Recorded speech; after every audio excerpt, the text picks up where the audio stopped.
But where the rubber really meets the road is if you can do that in a moment of conflict, if you can say, I would rather connect and get across the bridge with you than be right, or win. I got to win the argument.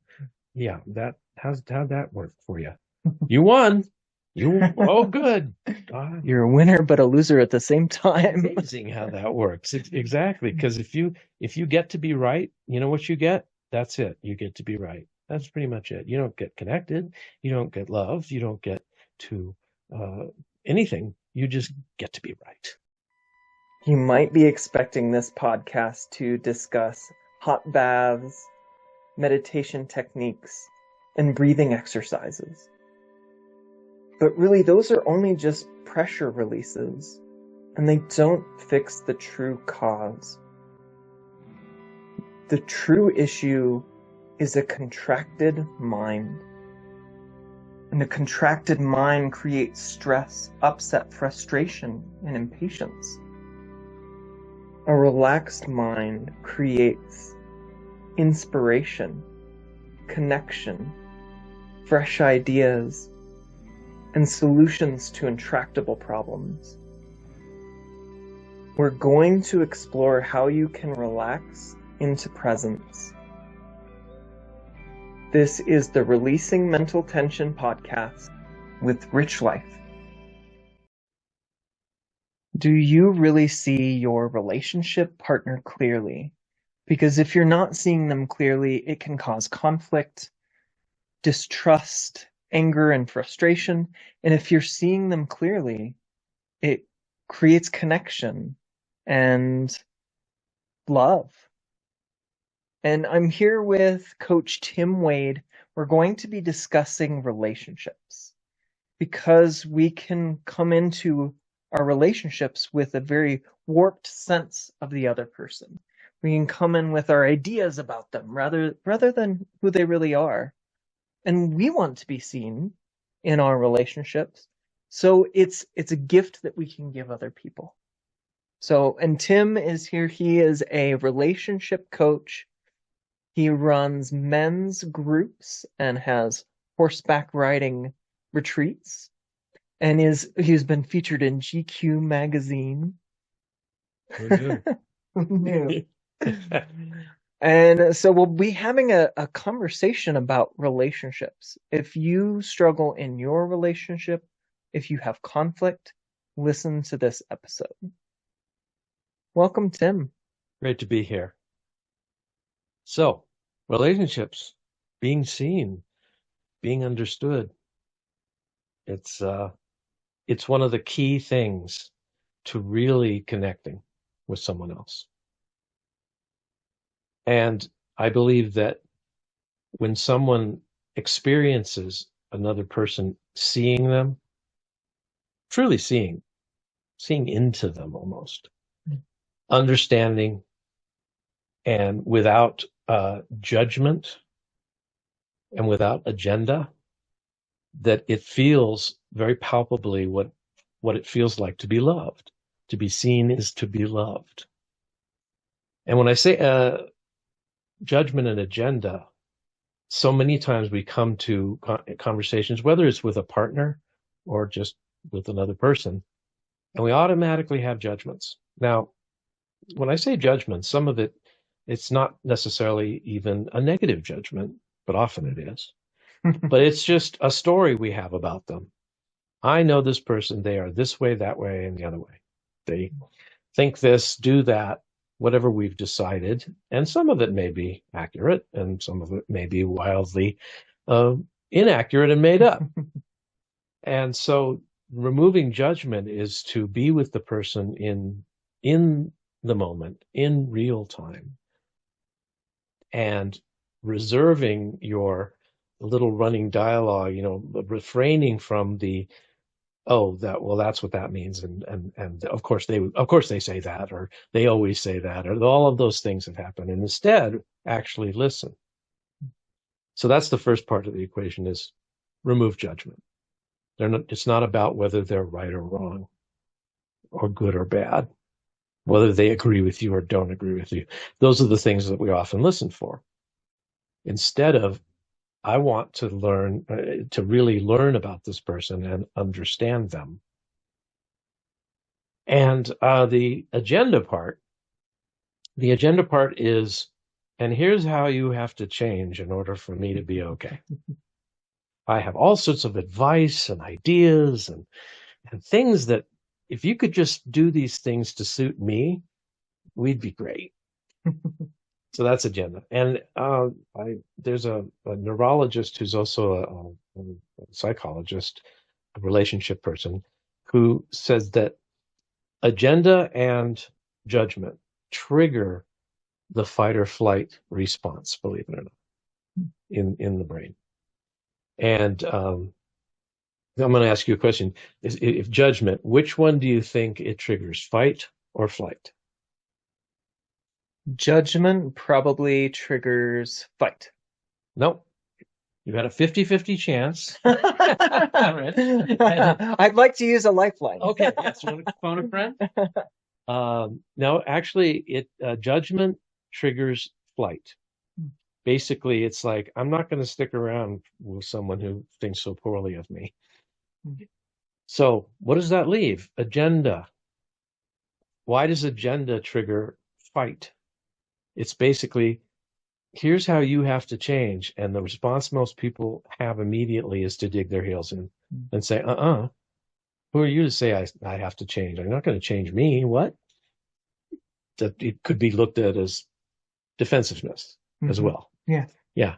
But I thought it was fascinating that it's not just benign at all. It's like you put the person into a fear response if you come with a lot of judgment and a lot of, here's how I'm going to fix you, or here's how you have to fix yourself.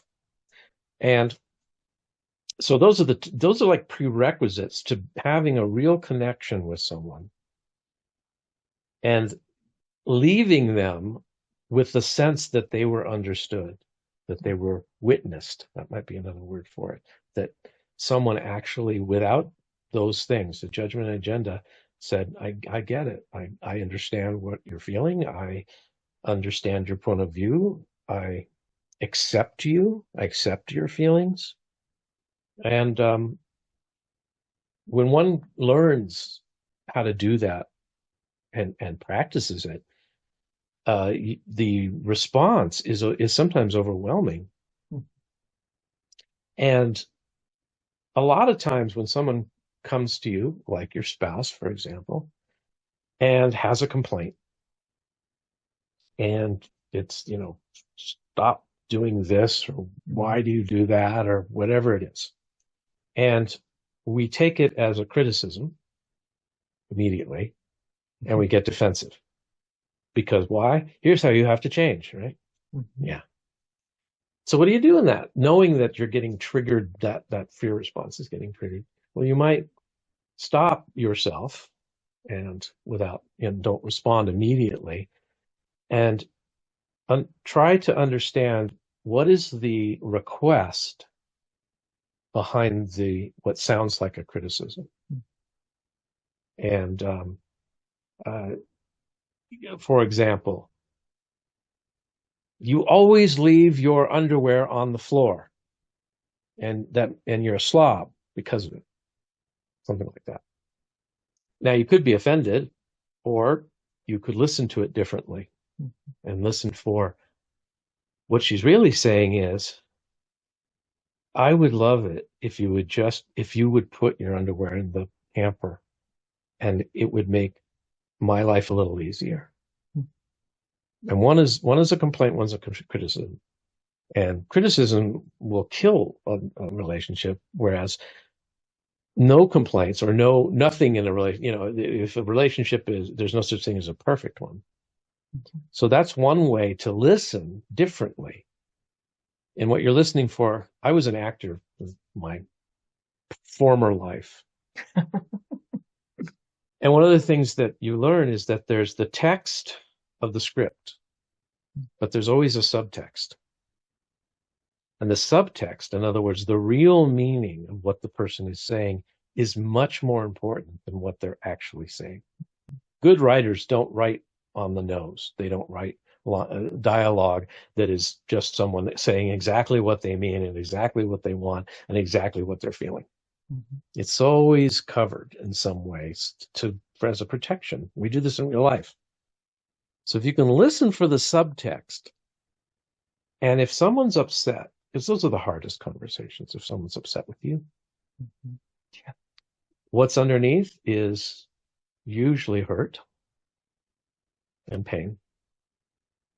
And some other things, maybe like fear of abandonment, fear of being unworthy, all sorts of things happening underneath. And if you can listen better, you can see through to that. And you have a much more chance of actually having some empathy and compassion for the person, even if they're like, lobbing grenades at you. If you can say, hold on, wait a minute, where's the pain? And that the level of anger or vehemence is usually is the same as the level of pain. It's the louder the person is getting, the more pain is pushing that underneath, so learning to be a really great listener, you can create connection with just about anybody, and especially the people that you most want connection with. And that goes for children and spouses and parents and siblings and friends, even, it doesn't matter. But the most fraught relationships are the closest ones, usually.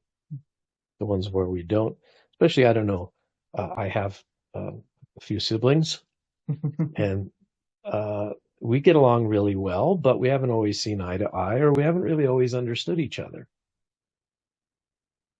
And there's a backlog of history that we bring to the conversation in that, well, I know you.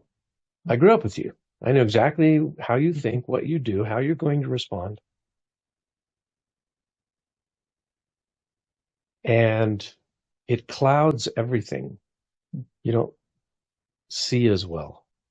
It's like having, sunglasses on in a dark room.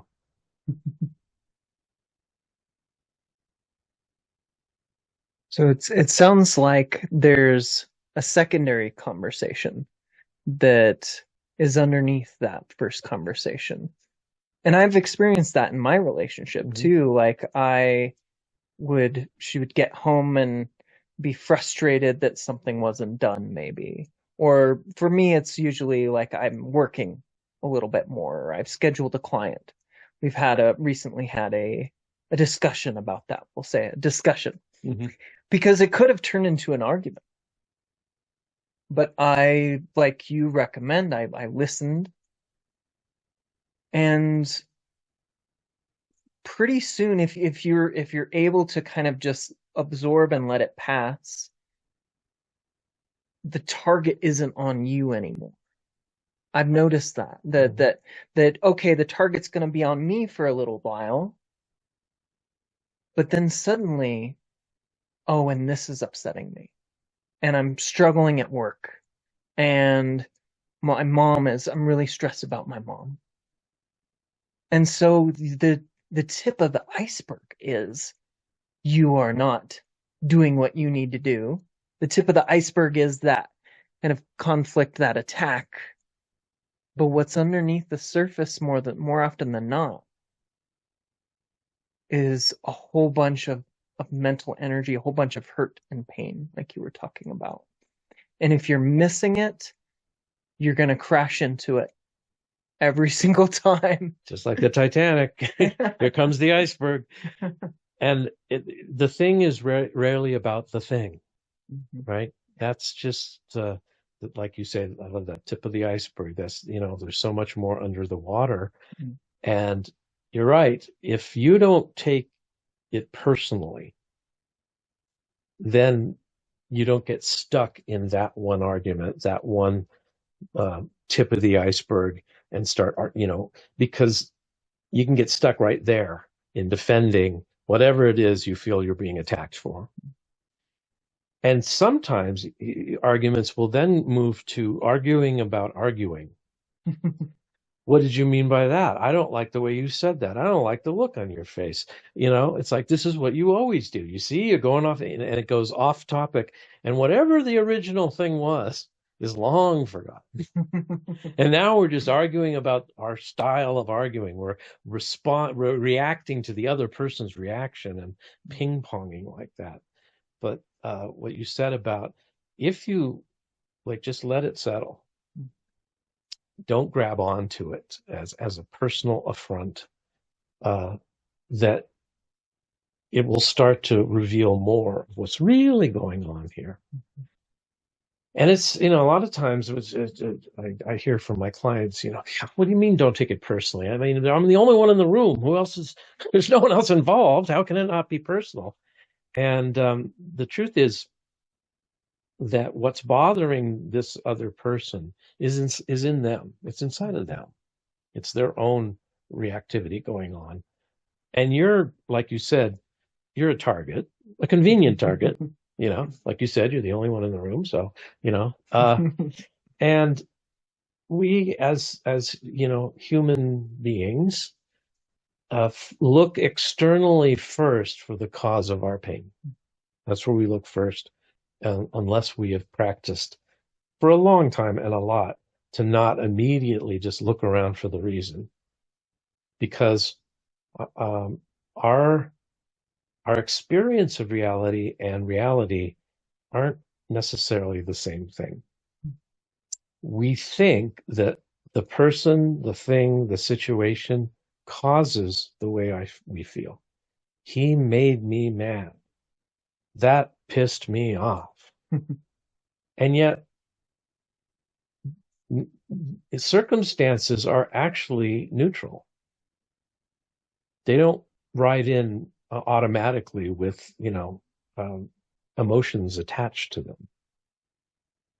We interpret any given situation or circumstance or person's actions, and we decide whether or not we're offended or not.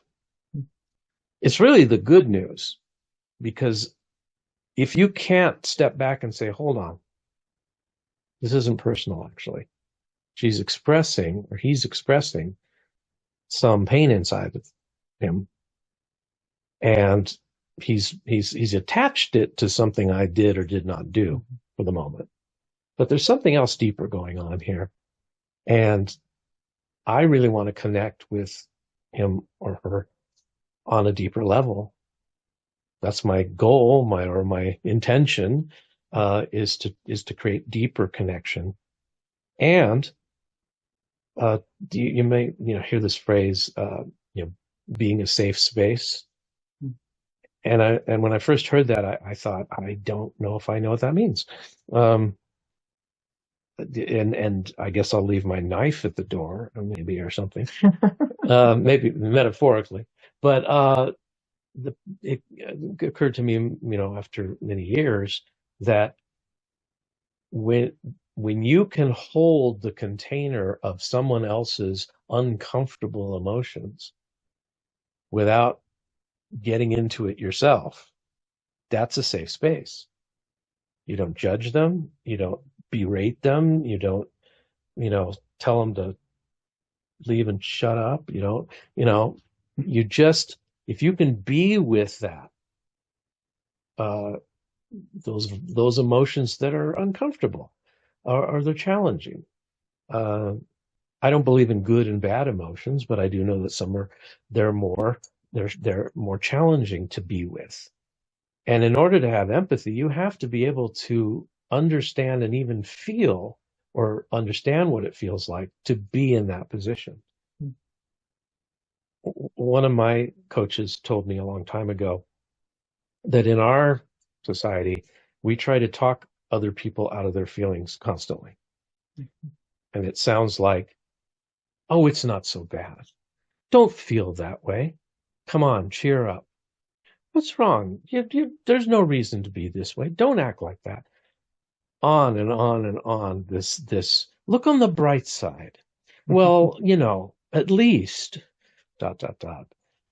And we go there very quickly in conversations where the other person is having an emotion that doesn't make us feel good. We feel uncomfortable around it. They're going through grief, or they're hurt, or they're angry, or they're whatever it is. They're confused, you know? And to be able to listen to someone and not fix them, but instead say, I get it. Either I understand why you would feel that way, or I can imagine how you would feel if you haven't been through that circumstance. Or even, wow, I don't know if I can imagine that, but I'm trying.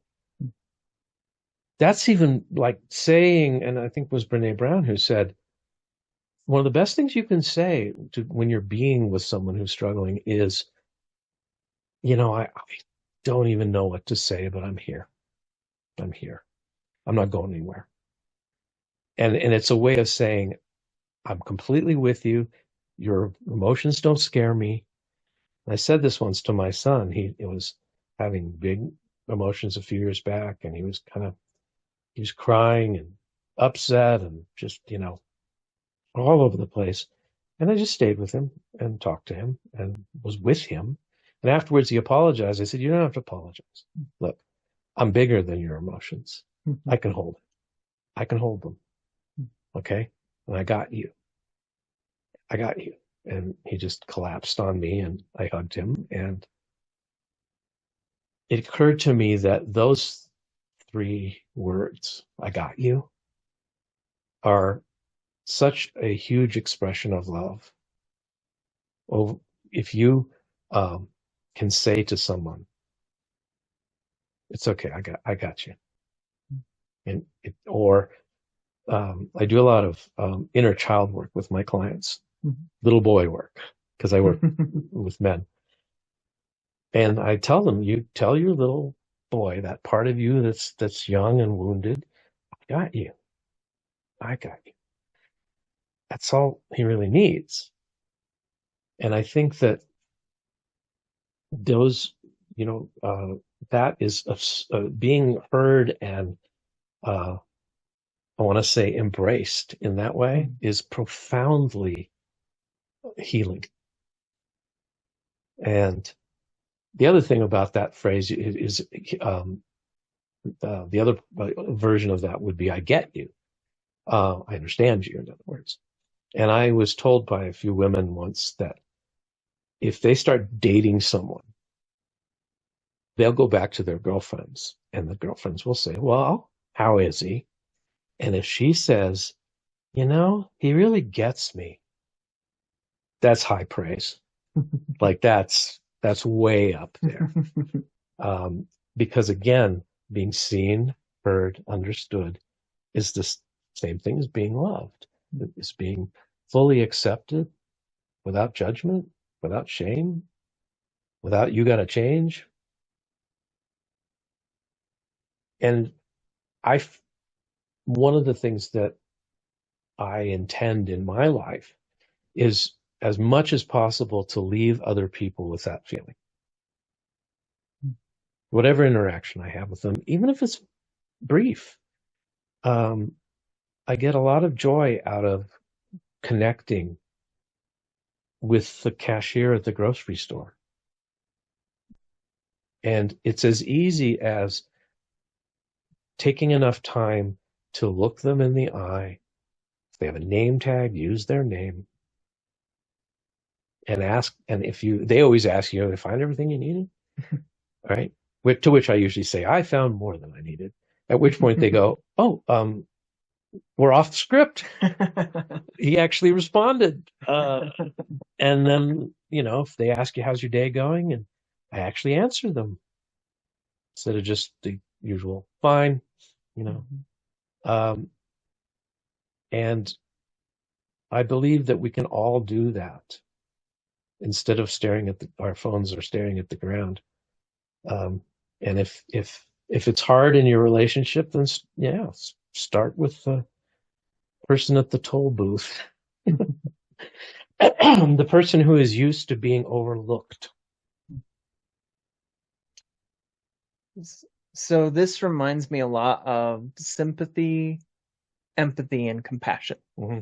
And sympathy is like, well, I feel bad for you. It's like I'm up here and you're down there, and good luck, and Sucks to be it you. sucks to be you. And but you have my thoughts and prayers. And but in empathy is maybe a little bit deeper. It's where you bring up your own feeling. You look to a place in the past when you felt the same, and you're bringing that.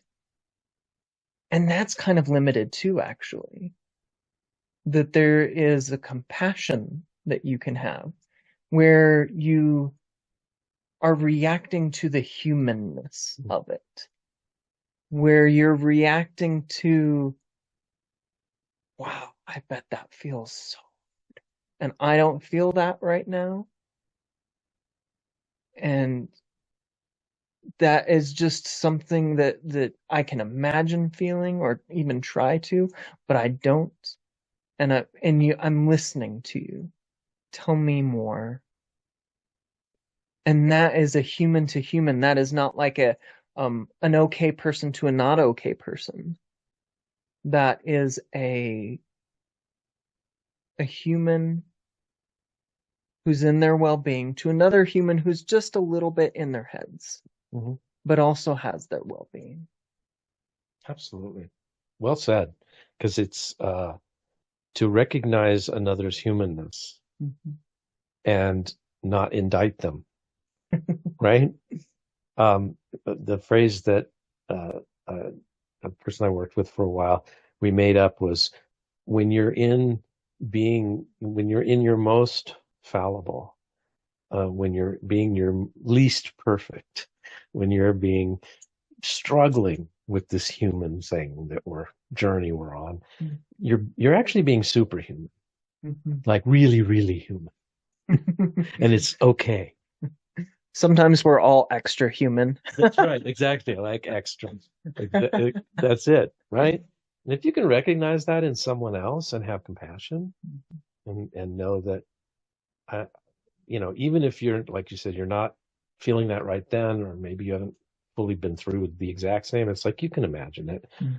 You're the human in you. So it's a little like, that idea, the divine in me, see, reach the divine in you. There's also like the human in me reach the human in you, that we're all on this little journey on this blue ball, spinning around the sun. And here we are having all these experiences, and we are more connected and similar than we are different. Hard to keep that in mind these days, it seems more and more, but I believe that we just have to keep moving that direction, and that all these things we think divide us, at a core level, we are having a similar experience of life with just a lot of window dressing. And, there are things trying to make the window dressing the most important part, life, whether it's social media or whatever you want to blame. And that's not it. That's not, people want to be some very basic things about wanting to love and be loved, to be heard and understood. You know, there's some universal things that transcend politics and religion and all of like those things, those adornments, so to speak. And so part of the listening is to listen beyond, how the person's dressed, where they're from, uh, you know, what slogan they have on their t-shirt. Can you do that? Could you practice that? Or what you think of them? I'm actually often make a habit of talking to homeless people, um, going out of my way to approach them and have an interaction with them. And usually I kind of listen to my intuition, whether it's the right time for, and there was one recently, I was a guy sitting under a tree in a Safeway parking lot, and he looked like he could have been a miner from 1890 or something like that. He had a long gray beard and a, you know, scruffy hat, and he was older, and I walked towards him, and he was eating a sandwich, and he looked at me like, why are you walking towards me? Mm-hmm. A little fear. And I just smiled, and I hunkered down, and I said, I felt like coming and saying hi to you. How you doing? And he kind of was like surprised a little and lit up a little, and he said, well, I got a sandwich. That's something. I said, yeah, that is something. I said, that can make your whole day. And we chatted for just a little bit. I said, what's your name? And he said, my name's Tim. And I said, my name's Tim. And his face just lit up. He goes, I don't meet many Tims. I said, neither do I. Well, it's good to meet you. I said, great name. And, it was not a long interaction, but I wanted to practice, like, it's not just connecting with those people who are, clones of you. It's like people who get overlooked, um, who have to do a repetitive job, like being a cashier or something, and saying the same thing over and over again. Um, if you could just, those little moments of connection, I think, are really important. And maybe they make a difference. I think they do. Yeah. It's a recognition, just a momentary recognition of each other and of our differences, but also of our similarities. And also it sounds like you're advocating coming from a place of clarity, of well-being, of not being in your own judgment about the world and how it's supposed to be and how people are supposed to be and how they're supposed to act. And being a little bit curious, in fact, because I think that we can miss those things. We can miss those small interactions. And if you're curious, if you're paying attention, it's going to be very rich. And it's not just the interactions between you and a stranger. Those can be rich. It's interactions between you and your spouse, you and your kids, you and your significant other, you and your mother-in-law. It's it's always there. There's always an opportunity to let go of judgment, to see somebody new and fresh, and to really experience them. And that's a gift that you get just as much as they do. Absolutely. I love that. See them with fresh eyes. There was a song a couple years ago that was on the hit parade, and it was called Fresh Eyes, and it was a guy singing to his wife or girlfriend that he was in. He says, all of a sudden I'm in love with a stranger, even though it was her, and he's married to her. Yeah. Because I'm seeing you with fresh eyes, and if we can do that to the people, like our spouses or our children, instead of just going, uh-huh, not really listening, not really paying attention. I think it's funny, that term, pay attention, because to be present takes effort. It takes some energy. It doesn't happen, when you're thinking about what's for dinner. So it's not like it costs you anything horrendous, but I like that to remind me. It's like, yeah, I have to be intentional to pay attention, and those moments are everywhere, and moments add up with your spouse, creating those little moments of connection. They don't have to be big deals. They're just a look. They're just a I call a drive-by. So one of you's doing the dishes at the sink, and the other one walks past behind you and just touches you on the neck, or just touches your arm. And that's it. You just keep going.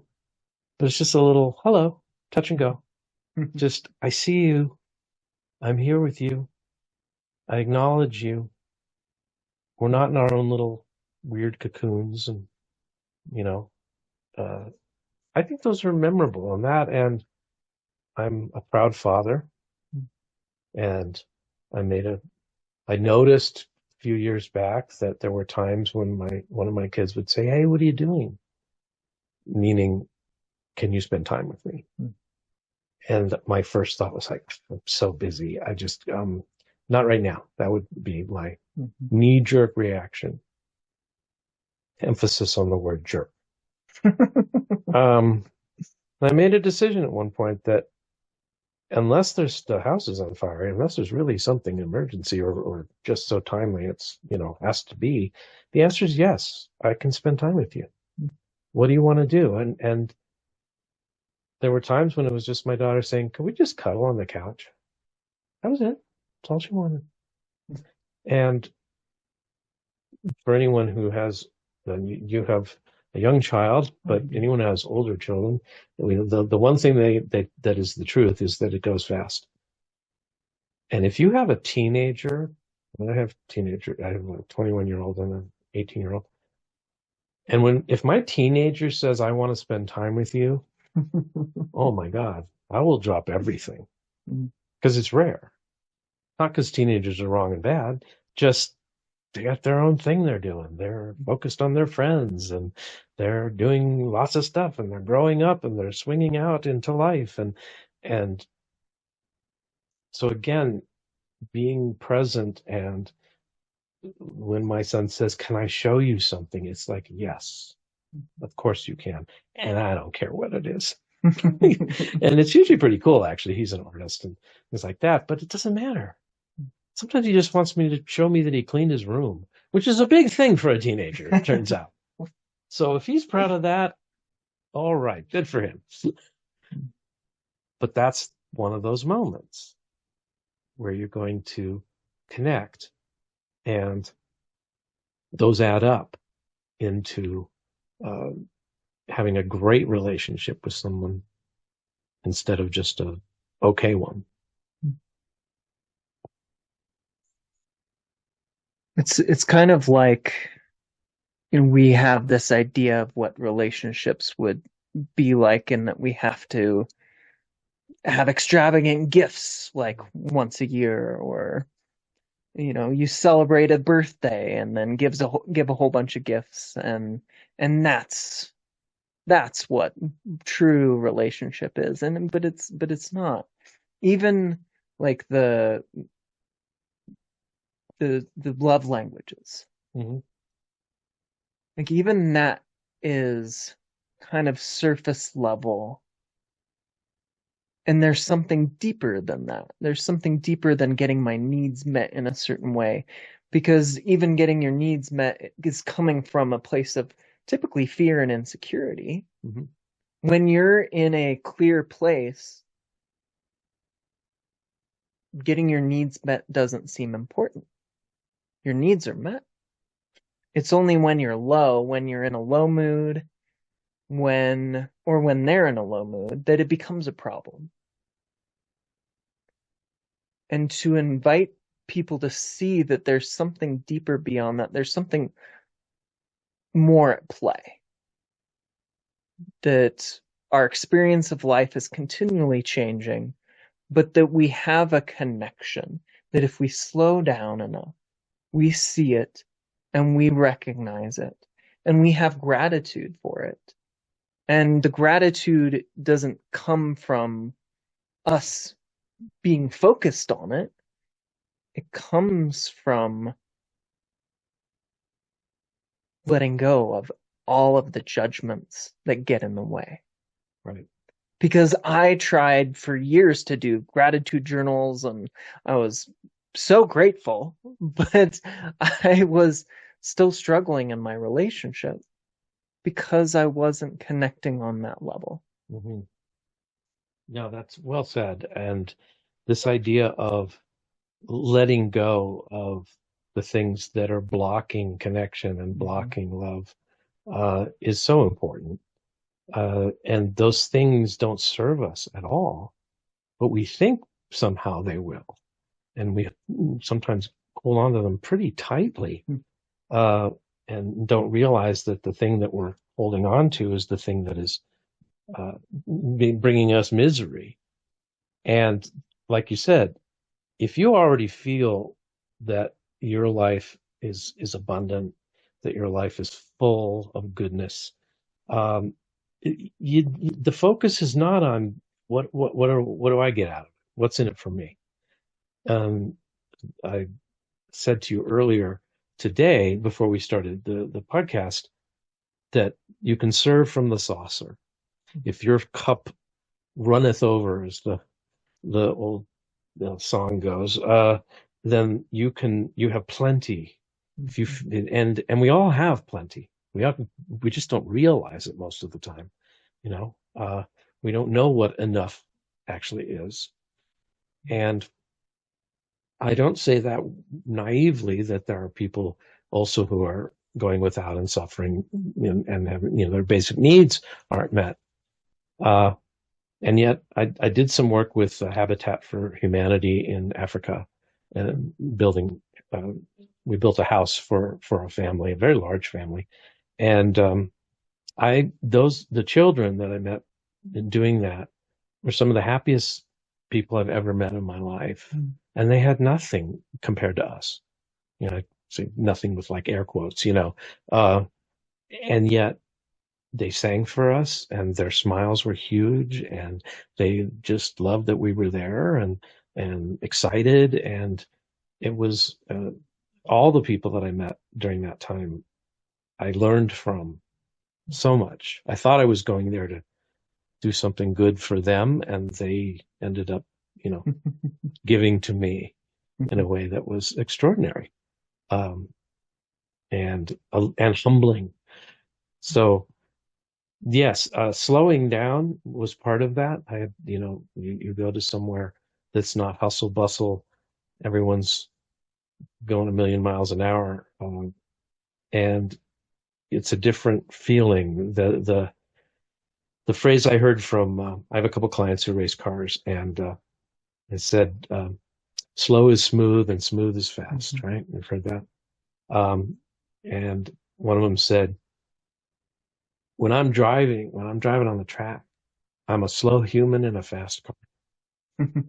And said, if I'm a fast human in a fast car, there's going to be problems because I have to think slowly. Not what he meant was smoothly, in other words. And because, yes, you have to make split second decisions, but you do that from a place of calm, well-being, smooth, confident, all of that, not amped up. He said, my RPMs can't be going the same as the car. And I was just like, oh, it's so cool. I'm like, yes. And isn't that like life? Life is going along pretty fast a lot of times, but your RPMs don't have to be pegging the red. You can be taking things, at a pace where connection becomes more inevitable because you've slowed down. The other thing is being present is something to practice.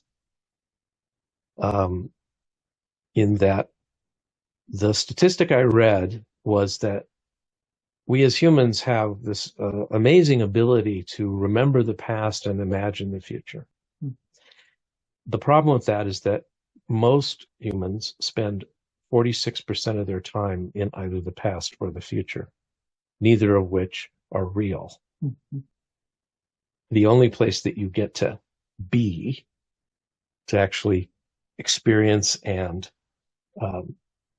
act and interact and connect and all those things, is in the moment.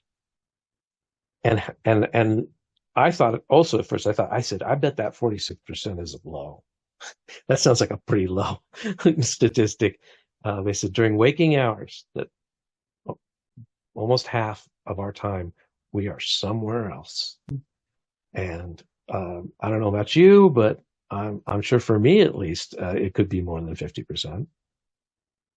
And so, on one hand, it's a gift because we can envision where we're going and we can learn from the past and relive the past, the good memories and know things from the past. But everything happens in the present. And so slowing down long enough to be in the present uh, is a skill. And I would talk about it. I typically talk about it less as a skill and more as something that you've already have. That's a natural process within you. And it's something that you can get in the way of course. And that might be where the skill lies in. And it's more based off of a feeling, not a thinking it through. And I'm going to intellectually figure out how to be more present. I don't think that works very well. Yeah. Because it's a being thing, not a thinking thing. Yeah, yeah. And at the same time, it's not even you who's doing that. Like you let go and then something else lives you. Like the race car driver, he doesn't have to think through every single turn. His body turns, his body responds and reacts. And if he's up in his head, he gets in the way of his body reacting. So we can be lived, but we just get in the way of it a lot of the times. And it's kind of like, so I've been using this number a lot. It's something that I heard from Amy Johnson. Mm-hmm. She said that our brain, our mind, processes 50, no, I think it's more like 500 billion bits of information. And we're aware of 50. Not 50 billion, not 50 million, not 50,000. Yeah. 50. We're aware of 50 bits of information. And all of the other information is taken care of. We don't have control over that. We don't have control over our temperature regulation, our hormones, our heartbeat. Good thing we'd probably mess it up. Oh, yeah. We get distracted and all of a sudden, my head. But so the life takes care of that. And we think, oh, I really need to take care of these 50. When you really kind of don't have to. Like life can take care of the 50 billion. It can take care of the other 50 too, if we let it. And then we're just experiencing life. We're experiencing connection. We're experiencing an in the moment flow. But there's something that feels irresponsible about letting the 50 go. You're like, this is my ship, I have to pilot it. And if I don't pilot it in the right way, I'm going to end up on the rocks. But the current is in your favor.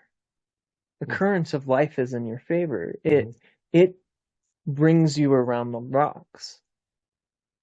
It brings you through even the most challenging situations, and it has so far. Isn't that amazing? It is. The things unfold in the way they're supposed to, Yeah. if you let them. Letting them is sometimes a challenge. Like you say, no, I have to get in and, it's not just race car drivers. Anyone who drives a car has experienced being on some sort of automatic pilot. And the next thing you know, you're in your driveway and you go, I don't remember the last like 5 miles. Huh. Was I actually even driving? I've actually been, when in my coaching sessions, I've been bringing that up as a metaphor because a lot of the times, why are we doing that? We're thinking about the future or the past, and we're ruminating in our head, usually about a problem. So we say, okay, I'm going to take care of this problem, and life is driving the car. You don't like think that, but that's what's happening. But life can take care of the problem too. Mhm. It got you to your destination, didn't it? It can get you to your destination wherever you think your destination needs to be in life, typically a lot better than you can. Yeah, I've experienced that despite my best effort to make things go a certain way, they went the way that it was supposed to go, which turned out to be much better because I know so little. It's true. It's just my perspective is so narrow Yeah. in the grand scheme of things that if the genie came down and said, "I will grant you a wish," I would think about it and I would come up with the best wish ever. And then I'd come up with something and say, "Okay, genie, here it is." And the genie would look at me like, "That's it? That's your wish?" Yeah, why? It's fine. We'll do that. It's pretty easy, that wish. Yeah, heard that one a lot, by the way, just so you know. We kind of had some other things in mind. If you're interested, back behind the curtain, we got a whole bunch of stuff, but we'll go with your wish. It's What's behind door number 2? exactly. It's like something you never even thought of. So there are many times in my life where it's like, oh, it's got to go like this. This has to happen. And then it didn't. And then to the extent that I can't let go of my agenda, um, I'm upset about it.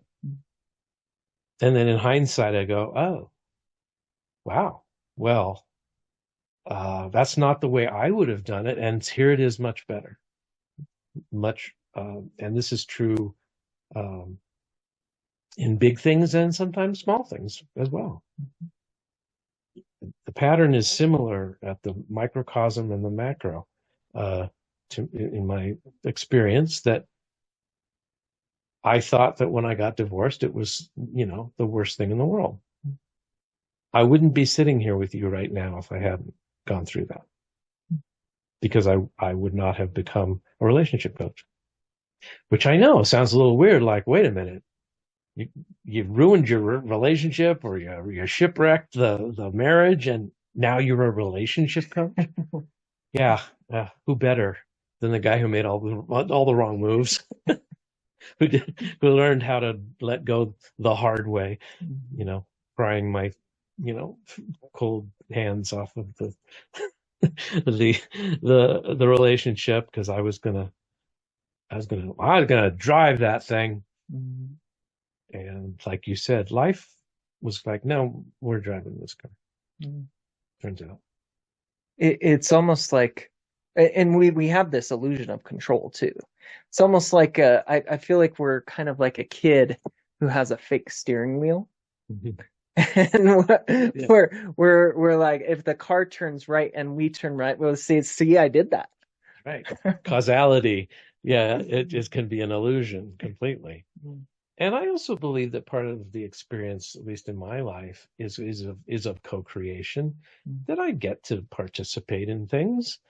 It's not just me falling asleep in the back seat, because that's part of the fun of life to me, is that there's things that I, can say, well, I'm going to create this. And then if it happens, it happens. If it doesn't, it doesn't. But the act of creation, I enjoy. Um, but it's only when I think it's life or death that something has to go my way. That's just my ego, my tiny mind, you know, trying to keep me safe, quote unquote. So that idea of how much do you participate and contribute, and how much do you not, is interesting. I think it's an ebb and a flow, and that I am allowed to be part of the process. I'm just not the process itself. You're experiencing the process, and when you're experiencing the process, it feels pretty good. It does feel. Yeah. When people say I'm in flow, I think, or the zone, I think that's what that is. Mhm. You know, it's a long time ago. I went through a time period that I got really afraid of flying, commercial flying, not, you know, hang gliding. And that got worse and worse, and I don't know why really, to the point where I was working in the theme park industry, believe it or not, and I was afraid of roller coasters, which is not a good thing when you work designing theme park rides and things like that. Yeah, I didn't tell anyone that I was afraid of roller coasters. But I did decide that I was going to have some exposure therapy, so to speak, and go on the roller coasters that I feared the most. I was going to go on, but I had a really specific way I was decided I would do it, and there was self-talk, and it sounded like this: let the ride take you. Don't try to anticipate the turns or the drops. Just let the ride take you. You're not driving, and you don't have to. Just go with it. And that may sound silly, but it actually worked. And then I translated it to airplanes. And it was like, you know what? You're not flying the plane. And if you were, we'd all be in big trouble. So how about you sit in your seat and let the plane fly you to where you have to go, you'll want to go.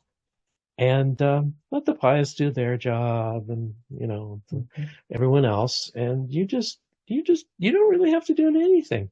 Just be, let it take you. And yeah, it's been decades now since I went through that, and I haven't ever experienced again that kind of fear. And I'm not saying it would work for anyone else, but it worked for me to just, in terms of, let life take you on its amazing ride. Don't fight it all the time. And especially, I realized that I was trying to ride the roller coaster in my head in advance in order to have control over it, which of course did not work. Does that make any sense? Oh, yeah. Yeah. We think that we have to have life planned out like a chess match. We have to be 12 moves ahead, but life doesn't work that way. There's a lot more variables than we can really account for. And you'll know what to do when you need to know what to do in the moment, not in the past, not in the future. And that just simplifies things. I like that you said that you don't have to do anything. That doesn't mean you're not going to do anything. You'll still do action in life, and you still have to pay bills, and you still have to be human, but it just means you don't have to take care of everything. It's almost like being a baby again. Like we are cared for by life, and we can kind of relax back and just be this in awe experiencer and let life care for us. And the idea that you don't have to be in fear all the time of what might happen around the next corner. And no matter how hard you try, you really can't see around the corner. We don't have, periscopes or whatever spy equipment where we can peer around the bend. Can't. So those phrases that, are now bumper stickers, like one day at a time. If you take that at its, just most simple meaning, it's like, yeah, because, living 3 days at a time is very hard. I don't even think you can do it, actually. The fact that we get in the way of being present, when, as I think you were saying earlier, it's actually the natural thing to do. what I think you're right in saying what the practice is getting out of the way, letting it happen. Just going, oh, right.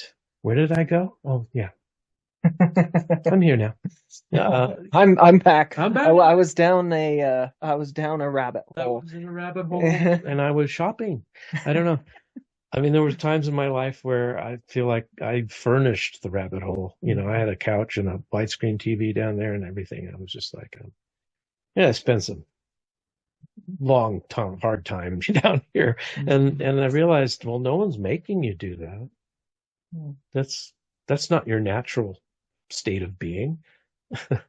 And you feel it too. It doesn't feel good to be away from life or in the rabbit hole of your own mind.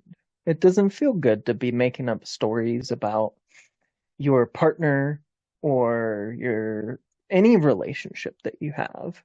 Right. We make up all sorts of stories, and the crazy thing is that we believe a lot of them. I mean, I your mind will lie to you over and over again, and we make up a story with no factual evidence whatsoever or nothing reasonable about it, and then we believe it. That's kind of crazy in a way.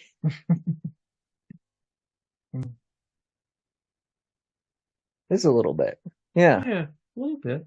But a little crazy ain't so bad.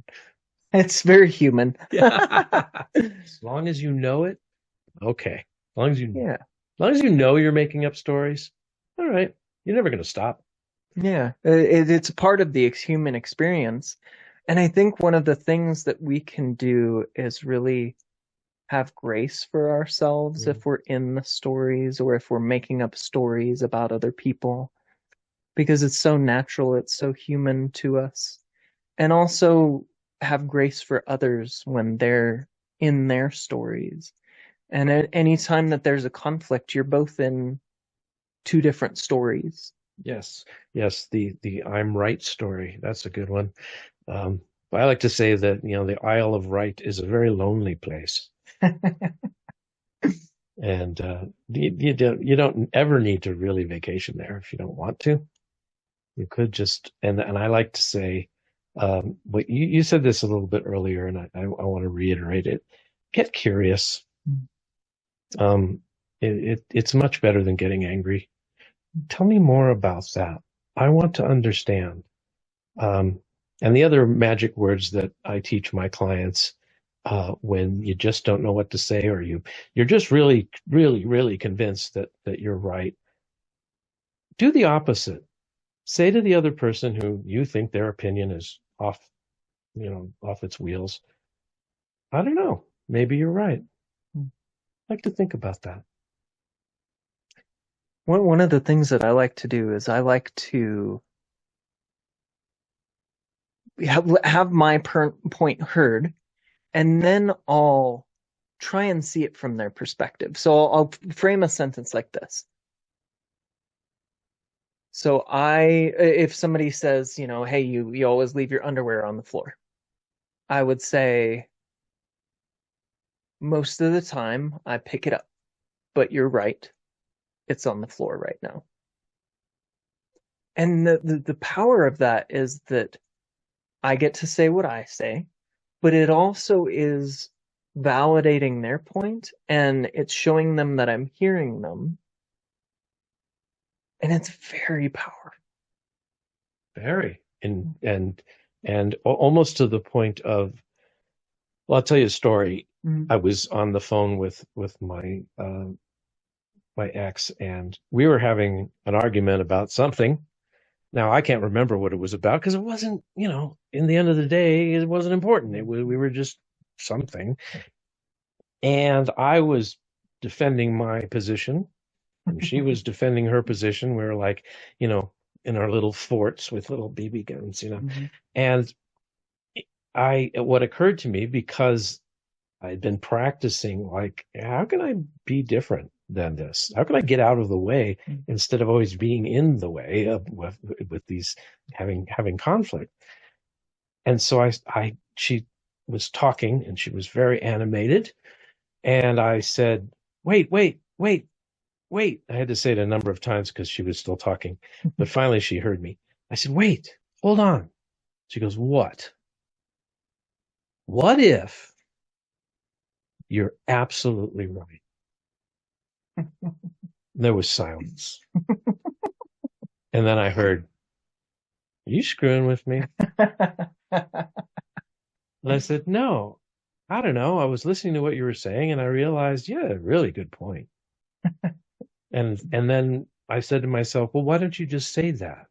What's keeping you from just going, hold on, I like what you just said. That, yes, yes that. And she went, really? I said, really? She went, wow. Well, that's new. That's what will heal a relationship, something new. Yes. If it's the same old, you're going to get stuck. But if it's something new, like what you just did there, something that comes from the moment too, it can't be like, oh, this is new and random. It has to come from the moment. Yeah. But that is what will stop things in its tracks, calm everything down. It's a pattern interrupt, as they say in NLP. And it was done, I did it with humor. I think humor is a great tool to use, because I decided to take contrary action to what my ego was telling me, which was, you can't possibly agree with her. It will cost you everything. That's kind of the attitude. Like, no, if you back down or that'll be it. Give them an inch, they'll take a mile, blah, blah, blah. And I just went, no, sorry. Go back to your little hovel that you live in and let the adult talk now. And I decided I'm just going to try something. I thought, what have I got to lose? And it actually turned out being really good. And it might not have gone that way. I had no guarantees. I didn't know if she would go ballistic thinking I was making fun of her or just trying to end the conversation. There's a whole lot of ways it could have gone. But like you said, in the moment, I was very clear that I wasn't placating her. I actually did think she had a great point. And I did agree with the point she was making, what she was saying. And it's like, well, hey, what would happen if? And what allowed you to do that, what I'm hearing is that you were able to resist following your own fallacies. Yeah. Yeah. That tiny mind of the ego that lives in its own little bubble, is like, no, don't do anything risky, don't do anything new, don't do anything different. That's why I say it'll cost you everything. You don't ever admit you're wrong. That'll be the end of it. You're doomed after. And it's like, those are just lies. And I believe that those kind of interactions, in addition to, we talked about moments of connection and all of the touch points and things like that. But where the rubber really meets the road is if you can do that in a moment of conflict, if you can say, I would rather connect and get across the bridge with you than be right, or win. I got to win the argument. Yeah. How'd that work for you? You won. Good. You're a winner, but a loser at the same time. Amazing how that works. Exactly. Because if you get to be right, you know what you get? That's it. You get to be right. That's pretty much it. You don't get connected. You don't get loved. You don't get to anything. You just get to be right. And at the same time, you're making up what right is. Oh, yeah. I mean, that's your own version, your own little private Idaho of right. You get to be the sole citizen. Yes, and the mayor and the governor and everything of the town of I am right. Tim is right town. It's a bad place, it turns out. Yeah. Oh, Tim, this is amazing. I know that people want a deeper connection in their relationships. Where can people find you? You can find me at timisright.com. No, I'm kidding. I had to go there. TimWadeCoaching.com is my website. And that's one way you can find me. That's the best way. And I do, as you said, I have a partner. We do live retreats. I have an online course for men who are going through a marriage crisis. I also do one-on-one coaching, group coaching. So there's lots of ways to interact. Great. Yeah. If somebody who's listening who says, I've been in this conflicted relationship, I'm pulling my hair out, I'm at my wit's end, I'm at the bottom of the barrel, and they're listening right now, what would you say to them? I'd say you only have so much hair, first of all. So stop that. A couple things. One is, I do believe, I'm going to echo what you said, have grace with yourself first, that you're not alone. There are lots and lots of people in this world that are struggling in a relationship. We have almost a 50% divorce rate in this country. And most men, if you're a man listening, suffer alone and in silence. And so the best thing to do would be get support in some way or another, whether it's a good friend you can talk to, a counselor, a coach, clergy, if that is the way you like to do it. But don't be the one-man band. Don't be the lone wolf. And if you remember that, if you start to show up, so to speak, in your relationship as being the best you can be, it's not about fixing her or fixing the relationship. It's about how you will have an effect on everybody near you when you start being more kind, compassionate, calm, confident, listening, as we just talked about, and connecting. It's powerful. Well, thank you for being on the Releasing Mental Tension podcast. It was my pleasure. I know we went a lot of roads, a lot of hopefully no rabbit holes. So I hope that anyone listening gets some help out of it. This is the Releasing Mental Tension podcast with Rich Life. I'm on a mission to help people release their mental tension because I know that it helps them to be more capable, creative, and compassionate human beings. And I need your help. Please like, comment, subscribe. If you'd like more resources, visit richliferealization.com. Your vibrant life is a single thought away.